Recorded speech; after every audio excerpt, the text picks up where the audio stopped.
जमीन हमारी है, इस जमीन से आप हमें बेदखल नहीं कर सकते। कि बाहर के लोगों को अधिकार मिलेगा कि वहाँ पर जमीन खरीदने की, ये हम समझते हैं कि ये गलत है, वापस लेने की जरूरत। ये कानून बना था महाराजा हरि सिंह ने 1927 में कि लोगों की सुरक्षा के लिए बाहर के लोगों को खरीदने की इजाजत नहीं। जमीन के लिए राजे के खिलाफ लड़ाई लड़ी, जब हम आजादी की लड़ाई लड़ रहे थे, हमारी दोहरी लड़ाई चल रही थी और लैंड टू टिल जमीन, बाग को जमीन मिली, जम्मू कश्मीर के लोगों को जमीन मिली। दफा तोड़ने के बाद आज जो सरकार मोदी सरकार है या उनका वहां जम्मू में जो जम्मू कश्मीर में प्रशासन है वो लोगों को बेघर कर रहा है। पूरा हिंदुस्तान देख रहे हैं, आप आर्मी के साथ है, जम्मू कश्मीर के साथ तरीके सब नेतागण वहां से आए हैं। हम ये बताने आए हैं कि ये जमीन हमारी है, इस जमीन से आप हमें बेदखल नहीं कर सकते। कानून के अंदर जो बदलाव आई है कि बाहर के लोगों को अधिकार मिलेगा कि वहाँ पर जमीन खरीदने की, ये हम समझते हैं कि ये गलत है कश्मीर के सवाल पर, जम्मू कश्मीर के लिए, दोनों के लिए, और इसको वापस लेने की जरूरत है। ये कानून बना था आजादी के बाद नहीं, धारा 370 के चलते हुए नहीं, ये कानून बना था महाराजा हरि सिंह ने 1927 में। ये कानून ले आए थे कि वहाँ की सुरक्षा के लिए, कश्मीर और जम्मू के लोगों की सुरक्षा के लिए बाहर के लोगों को खरीदने की इजाजत नहीं है। और ये कानून अलग से सिर्फ जम्मू कश्मीर के लिए नहीं है, बहुत सारे प्रांत है हमारे देश के अंदर, भारत के अंदर, जहाँ पर ये कानून लागू होता है। आज भी हिमाचल प्रदेश में बाहर के लोग वहाँ पर जमीन नहीं खरीद सकते। आज भी कई सारे उत्तरी पूर्व में आपके कई सारे राज्य है जहाँ पर आप जो है जमीन बाहर के लोग नहीं खरीद सकते। तो ये कानून लागू किया गया है कि वहाँ की जमीन की और संपत्ति की सुरक्षा वहाँ के लोगों तक वो पहुंचे, सबसे पहले प्राथमिकता उनकी हो। तो इस वजह से ये कानून जो लागू किया गया, आज उसको रद्द करके पूरी की पूरी कोशिश यही है कि बाहर के बड़े बड़े सरमाएदार पूंजीपति और जो टूरिज्म के नाम पर और उसके बढ़ावे के नाम पर उनके मुनाफे बनाने के लिए और बढ़ाने के लिए ये काम किया हुआ। और दूसरी बात, खेती की जमीन जो अगर बाहर के लोगों को बेचेंगे आप, तो यही हुआ था। ये कानून जो लाए थे मोदी सरकार ने आपके खेती के बारे में, ये कानून जो वापस लेना पड़ा मोदी साहब को आखिर में, इतनी बड़ी संघर्ष चलने के बाद अपने किसानों की, वो कानून के चलते हुए भी यही साजिश थी कि देश के अंदर खेती का जमीन किसानों से हड़प कर किसानों की जिंदगी बर्बाद करो, आप उनके लिए कोई भविष्य ना छोड़ो।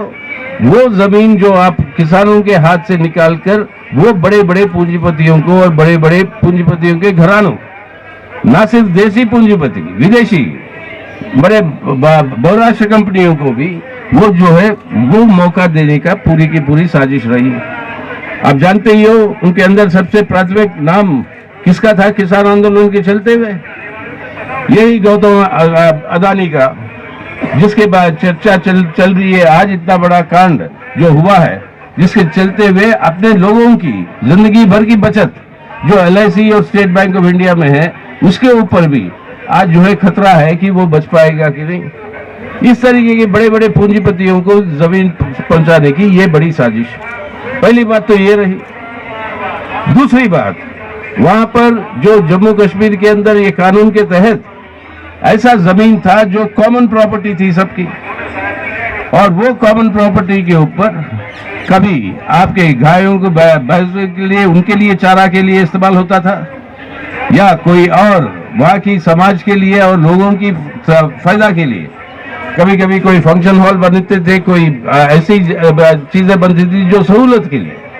अब ये कॉमन जो लैंड है, इसके ऊपर जो दखल जो हो गई, अगर उस दखल के ऊपर उसको हटाने के नाम पर बुलडोजर की राजनीति आज जो है जम्मू कश्मीर के अंदर भी लागू किया। ये बुलडोजर की राजनीति चल रही है पूरे देश में कई सारी जगह, और सब जानते हैं कि उसका निशाना कौन है, किसके खिलाफ चल रहा है ये बुलडोजर की राजनीति, और वही तरीका अपना रहे हैं जम्मू कश्मीर के अंदर। अगर ऐसी कोई दखल हुई है जमीन पे, कोई अपना घर बना लिया, कोई खेती कर रहा है वो, वो ऐसे मामलों को आप सुलझाइए वहां के पंचायतों के साथ बैठ के। ये बुलडोजर की राजनीति क्या कर रहे हैं, इसको फौरन बंद करें आप, ये फौरन बंद करें।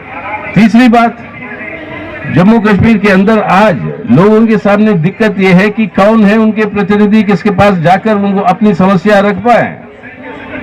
2018 से लेकर आज तक 5 साल हो रहे हैं, 5 साल हो रहे हैं वहां पे चुनाव नहीं किया करवाए।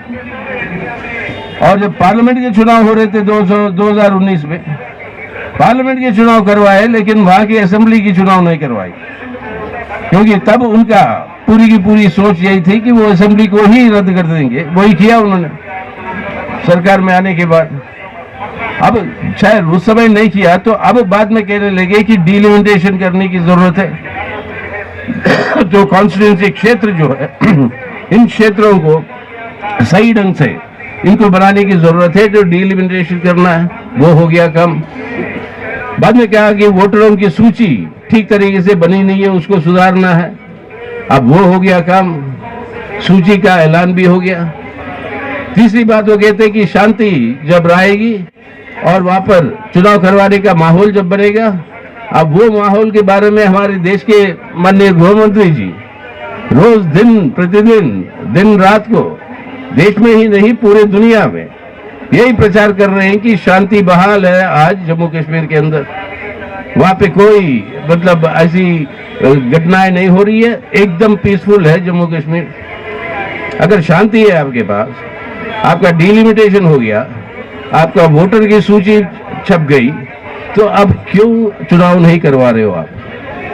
चुनाव अगर करवाते हैं, कोई चुने हुए प्रतिनिधि जो है वो लोगों की समस्याओं के बारे में सुन भी सकते हैं और हल भी कर सकते हैं, लेकिन ये नहीं करवा रहे। तो ये तीनों मांगों पर आज मार्क्सवादी कम्युनिस्ट पार्टी की तरफ से हम आपके सामने ये आश्वासन देने आए। पहली बात, ये जो कानून जो लाए हो आप, कानून में बदली जो किया कि बाहर के लोग आकर वहां पर जमीन खरीद सकते हैं, इसको वापस लो। दूसरा, कॉमन जितना भी जमीन है जो वहां की लोगों की है, सरकार के क्षेत्र में है, इस जमीन पर अगर कोई दखल हुआ, उस दखल के बारे में आप पंचायत के साथ चर्चा करते हुए उसको हल करवाओ। ये बुलडोजर की राजनीति को बंद करो, बुलडोजर चलाना बंद करो। तीसरी बात, आज सब हालात जो है आप जो कह रहे थे वो सब हालात आज है चुनाव करवाने के लिए। आपका डिलिमिटेशन हो गया, वोटर सूची छप गई, शांति बहाल है आप ही बोलते हो रोज। तो ऐसी परिस्थिति में वहां पे जल्द से जल्द असेंबली के चुनाव करवाओ। ये तीनों मांगे आज जो है हमारी मार्क्सवादी कम्युनिस्ट पार्टी की तरफ से हम जम्मू कश्मीर के आवाम को हम अपनी ये कहना चाहेंगे स्पष्ट रूप से, इन तीनों सवालों के ऊपर पार्लियामेंट के अंदर हो या पार्लियामेंट के बाहर हो, मार्क्सवादी कम्युनिस्ट पार्टी इन तीनों सवालों को लेकर जनता के बीच में जाएगी और ये दबाव डालेगी सरकार के ऊपर कि इन तीनों को आज आपको मानना पड़ेगा, क्योंकि ये केंद्रीय प्रशासन है और पूरे निर्णय दिल्ली से होते हैं। वहां पर जम्मू और कश्मीर में ये निर्णय आपको दिल्ली में लेकर ये तीनों बातों को मानना चाहिए। इसके ऊपर हम जितनी जोर रहेगी मार्क्सवादी कम्युनिस्ट पार्टी की, हम उसको लगाएंगे और ये हमारी आश्वासन है जम्मू कश्मीर की आवाम को कि हम साथ खड़े हैं इन तीनों सवालों के ऊपर आप लोगों के साथ।